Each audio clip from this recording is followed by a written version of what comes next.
Salam sejahtera Malaysia, denyut nadi suara rakyat bergema di channel ini. Jangan lupa tekan butang subscribe, like dan share. Malaysia kita punya, cintai Malaysiaku, kita jaga kita.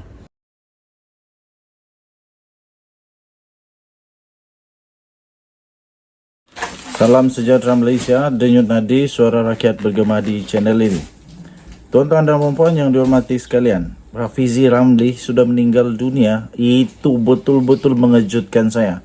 Adakah pula tiba-tiba saya dapat berita yang disebarkan konon, ini cerita kedai kopi lah.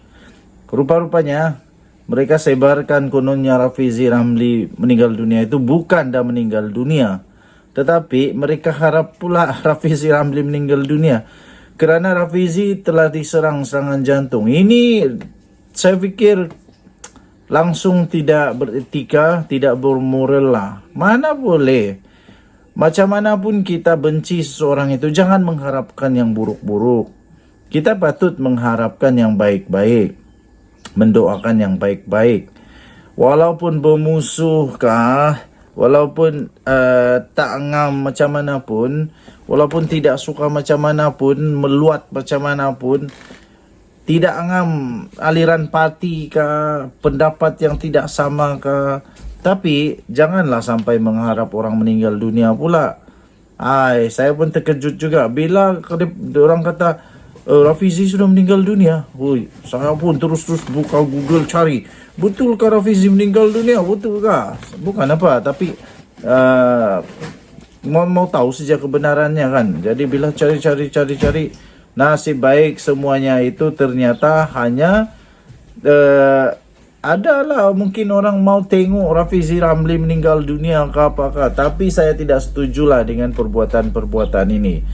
Kerana baru saja sebentar tadi diterima berita daripada Menteri Kesihatan Malaysia, disahkan bahawa Rafizi Ramli bukan sahaja tidak meninggal dunia, malah Rafizi Ramli berada dalam keadaan yang stabil, semangat dia kuat untuk melawan keadaan dia sekarang itu.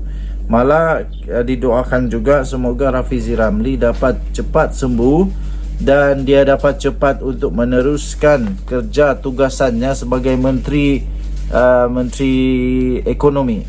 Jadi saya ingin sahkan kepada anda semua, kepada semua penonton, bahawa Rafizi Ramli belum meninggal dunia. Rafizi Ramli masih sihat. Rafizi Ramli berada dalam keadaan yang stabil sekarang ini. Jadi jangan mengharaplah jangan mengharap yang buruk-buruk. Ada orang rupanya mau tengok supaya ada PRK lagi. Supaya ada PRK lagi. Mereka mau tengok lagi ada PRK di Pandan agaknya. Tapi jauh sekali lah. Saya sendiri, saya mendoakan semoga Rafizi Ramli akan terus sihat. Rafizi Ramli cepat sihat dan Rafizi Ramli dapat terus melaksanakan semua rancangan yang sudah dirancang dan dia dapat kerja cepat. Okay? So terima kasih diucapkan kepada semua doktor-doktor, nurse-nurse, derisa-derisa, kepada semua ahli kesihatan dan semua yang terlibat di dalam proses penyembuhan Rafizi Ramli ini. Saya percaya Rafizi Ramli kejap lagi, tak lama lagi dia akan sembuh total dan boleh balik semula untuk kerja. Kita jumpa lagi. Bye-bye. Salam sejahtera Malaysia dan nadi suara rakyat bergema di channel ini. Soalan pertama daripada saya, anda boleh sisip di ruangan komen jawapan anda, pendapat anda tentang perkara ini. Soalannya, mampukah PAS untuk menarik sokongan undi daripada pengundi bukan Melayu? Bolehkah, mampukah PAS, adakah keupayaan PAS untuk memujuk pengundi bukan Melayu untuk mengundi PAS? Bolehkah?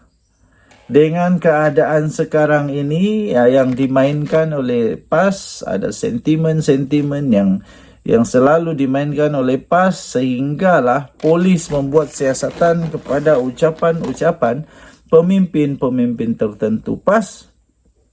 mampukah PAS untuk menarik sokongan pengundi daripada bukan Melayu? Sehingga ada seorang penganalisis politik, ada seorang penulis artikel tentang politik yang telah mengeluarkan satu artikel yang cukup bernas, yang cukup signifikan, yang cukup relevan untuk Anda baca dan boleh share kepada teman-teman. PAS tidak mungkin berjaya menarik pengundi bukan Melayu kecuali jika Hadi Awang undur diri daripada sabudin.com.net. Anda setuju tak dengan kenyataan ini? Saya setuju. Kalau Hadi Awang undur diri, mungkin bolehlah ada peluang untuk PAS berjaya menarik pengundi bukan Melayu. Berucap merasmikan muktamar PAS semalam, Hadi Awang mengarahkan ahli parti supaya berusaha menarik sokongan pengundi bukan Melayu setelah berjaya menguasai sokongan pengundi Melayu. Saya fikir beginilah, Tok Guru Hadi Awang kena buat satu teladan. Kalau nak suruh anak buah, kena buat diri sendiri dulu. Buktikan dulu Hadi Awang boleh menarik perhatian, boleh menarik simpati pengundi daripada bukan Melayu. Pastinya kalau dia sudah berjaya menjadi teladan, menjadi contoh, berjaya menarik pengundi bukan Melayu, anak-anak buah pun boleh ikut tau. Tapi sekarang ini, siapa yang menyebabkan pengundi bukan Melayu tak mau undi PAS? Siapa? Adakah anak-anak buahnya atau kerana kepalanya sendiri, yaitu Tok Guru Hadi Awang? Mana satu yang berlaku? Itu soalan paling padu. Kata Presiden PAS itu, beda siasat mendapati mereka masih lemah dalam menarik sokongan bukan Melayu. Of course lah.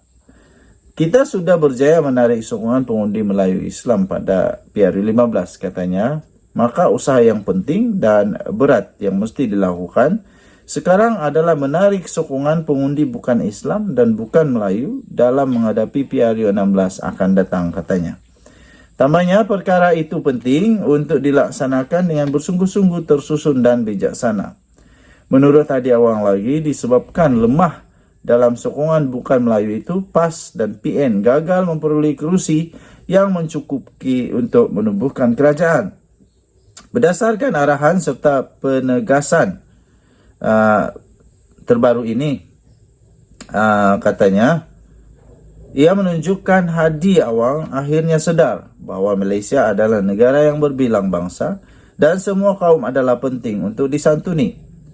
Menoleh ke belakang, terutama sejak PAS meninggalkan Pakatan Rakyat atau PR pada 2015, PAS yang di bawah kepimpinan Hadi sebenarnya mulai rosak dalam ala tuju dan perjuangan. Sejak itu PAS bukan saja banyak menghentam bukan Melayu, malah menjadikan bukan Melayu sebagai musuh mereka dengan pelbagai sentimen serta retorik bersifat perkauman. Kata Sabudin Husin di dalam tulisannya ini. Sentimen Melayu Islam yang ekstrim sering dimainkan dengan sewenang-wenangnya dan tanpa kawalan, sehingga seolah-olah semua masalah dalam negara ini dicetuskan oleh bukan Melayu.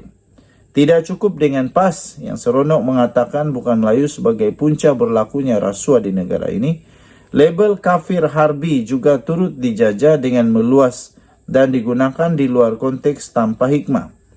Slogan Islam for All yang pernah dilaungkan sebelum ini lantas dikebumikan tanpa nisan.